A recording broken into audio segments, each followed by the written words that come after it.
시청자 여러분 안녕하십니까? 경북 동해안 지역은 오늘 대체로 맑은 가운데 낮에는 기온이 올라 더웠습니다. 아침 최저 기온은 16에서 19도 분포를 보였고 낮 최고 기온은 포항 28.7도, 경주 33도 등 23에서 32도를 기록했습니다. 내일은 낮부터 5에서 20mm의 비가 내리는 가운데 아침 최저 기온은 19에서 21도, 낮 최고 기온은 22에서 25도 분포로 선선하겠습니다. 바다의 물결은 0.5에서 2m로 일겠습니다. 메르스 여파로 관광업계가 타격을 입고 있는데요. 국토 동쪽 끝 울릉군의 상황은 더욱 심각합니다. 일본의 독도 도발이 있을 때마다 국민적 관심을 샀지만 요즘은 관련 업계가 생존을 위협받고 있습니다. 김기영 기자가 보도합니다. 올 들어 5월까지 울릉도 관광객은 6만 3천 명. 세월호 충격으로 소비 심리가 극도로 얼어붙은 지난해보다 50% 이상 늘어 울릉도 경제가 기지개를 펴는가 싶더니 이달 들어 메르스 사태가 본격화되면서 지난 17일에는 묵호에서 출항한 여객선의 탑승객이 77명, 19일 포항 여객선은 40명에 불과했습니다. 예약 취소율이 50%를 넘어 이대로라면 여객선사도 버티기 어렵습니다.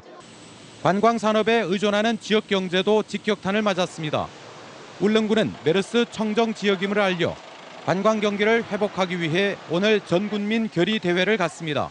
울릉도를 다녀가신 분들이 또 울릉도에 사소한 불만들을 표시하고 가시는 분들이 있습니다. 그런 거를 앞으로 또 많이 시정을 하고 또 공무원 독도 아카데미와 광복 70주년 행사, 전국 산악자전거 대회와 전국 바다낚시대회 등 다음 달부터 예정된 대형 행사를 열기로 했습니다. 자매도시 시민은 물론 관광객에게 다양한 혜택도 주어집니다. 자매시군에서 오시는 관광객에 한해서 배삭을 40% 왕복 할인해 주기로 하였고 울릉군의 군지경 관광지에 대해서는 무료로 또 연말까지 가족 3대가 매달 마지막 주 중에 울릉도를 관광 오면 가족당 10명까지 배삭세 50%를 할인합니다. 국토의 파수꾼 울릉도가 메르스로 침체된 지역 경제를 되살리기 위해 안간힘을 쏟고 있습니다. MBC 뉴스 김기영입니다. 메르스로 인한 불안 심리를 줄이고 소비를 촉진하기 위해 행정기관이 지역 식당 이용과 전통시장 장보기에 적극 나서고 있습니다. 포항시는 침체된 상가 경기를 살리기 위해 시청 구내식당의 휴무일을 월 2, 3회에서 주 1회로 확대해 인근 식당을 이용하고 다른 기관단체도 동참해 줄 것을 요청했습니다. 또 복지 포인트를 이용해 전통시장 상품권 1억 5,800만 원어치를 공동 구입해 시청 부서 단위는 물론 공무원 부인들도 전통시장 장보기에 나서도록 했습니다. 경주시 등 다른 자치단체도 다양한 방법으로 서민 경제에 활력을 불어넣는 데 힘을 쏟고 있습니다. 포항시의회는 침체된 경기를 활성화하기 위해 다음 달 1일 105억 원 규모의 제2회 추가 경정 예산안을 의결하기로 했습니다. 포항시의회는 지난 24일 포항시장으로부터 추경 예산안을 제출받아 지난 26일 제안 설명을 들은 데 이어 이틀간 심사한 뒤 다음 달 1일 3차 본회의를 추가로 열어 처리하기로 했습니다.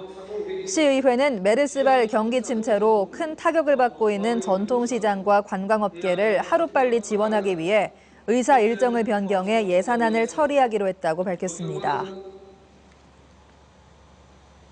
가뭄으로 인한 경북 지역의 식수난이 최근 내린 장맛비로 모두 해결됐습니다. 그동안 경북에서는 울진과 안동, 의성 등 3개 시군 6개 마을 주민 180여 명이 운반급수에 의존해왔으며 5개 시군에 22,500여 명이 제한급수를 받았지만 지난주 비로 운반급수나 제한급수가 모두 해제됐습니다. 울진 등 경북 북부 지역은 내일 장마권에 다시 들겠지만 예상되는 비의 양은 5mm 정도로 적습니다. 포스텍과 김천 녹색미래과학관이 미래창조과학부의 무한상상실 운영기관에 선정됐습니다. 포스텍은 나노융합기술원에 무한상상실을 설치해 지역의 연구, 교육시설과 연계해 찾아가는 3D 프린팅, 특화 교육 등에 나서고 김천 녹색미래과학관은 녹색에너지 융합과 에코빌리지 건설 프로젝트 등의 프로그램을 제공할 예정입니다. 무한상상실은 과학관과 대학교, 도서관 등에 설치돼 창의적 아이디어를 기반으로 시제품이나 스토리로 실현할 수 있도록 지원하는 공간으로 경상북도는 준비를 거쳐 오는 8월부터 문을 열 예정입니다. 막스 플랑크 한국 포스텍 연구소는 오늘과 내일 이틀 동안 포스코 국제관에서 소재 분야의 프론티어 심포지엄을 개최합니다. 이번 심포지엄에는 김필립 하버드대 교수와 필립 벅스바움 스탠포드대 교수 등이 참석해 아토초 과학과 복합 소재, 나노기술과 관련한 선도 연구 성과들을 소개합니다. 미래 첨단 분야의 경쟁력을 강화하기 위해 지난 2011년 설립된 막스 플랑크 한국 포스텍 연구소는 정부와 경상북도, 포항시의 지원으로 운영되고 있습니다. 울진 지역 50개 사회단체가 최근 이세진 군의원 퇴진 범군민대책위원회를 발족하는 등 이 의원에 대한 의원직 사퇴 요구가 거세지고 있습니다. 대책위원회는 이 의원 퇴진 시까지 재경군민회와 공동성명서 2만부를 제작해 10개 읍면에 배포하고 1인 릴레이 시위와 각 단체별 현수막 내걸기, 또 범군민 집회를 이어가기로 했습니다. 이에 앞서 울진군 의원 8명 중 장시원, 안순자, 백정래 의원은 이 의원이 자진 사퇴하지 않을 경우 다음 달 7일 열리는 정례회에서 제명을 추진할 것이라고 밝혔습니다. 전통시장에서 사용하는 온누리 상품권의 할인율이 오는 9월 25일까지 기존 5%에서 10%로 확대됩니다. 중소기업청은 최근 메르스 사태로 소비가 위축되면서 전통시장 상인들의 어려움이 커져 상품권 할인폭을 2배로 늘린다고 밝혔습니다. 온누리 상품권은 우리은행과 기업은행 등 12개 시중은행에서 신분증을 제시하고 현금으로 결제하면 10% 할인을 받을 수 있습니다. 민원인이 1회 방문으로도 사망자의 상속 재산을 한 번에 확인할 수 있는 안심상속 원스톱 서비스가 내일부터 전국적으로 시행됩니다.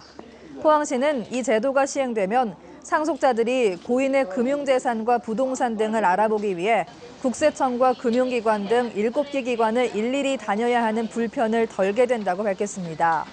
희망자는 재산조회 통합처리 신고서를 작성해 읍면동 주민센터에 제출하면 됩니다. 지난 5월 3일간 영덕 축산항에서 열린 제8회 영덕 물가자미 축제에 12만 명의 관광객이 찾아 50억 원의 경제 유발 효과가 난 것으로 추정됐습니다. 영덕군은 축제위원회와 교통, 위생 분야 등 유관기관이 참여한 평가 보고회에서 이같이 추정하고 예년보다 관광객이 40% 증가했지만 판매 부스와 편의시설은 부족했다고 지적했습니다. 이상으로 포항 MBC 이브닝 뉴스를 마칩니다. 고맙습니다.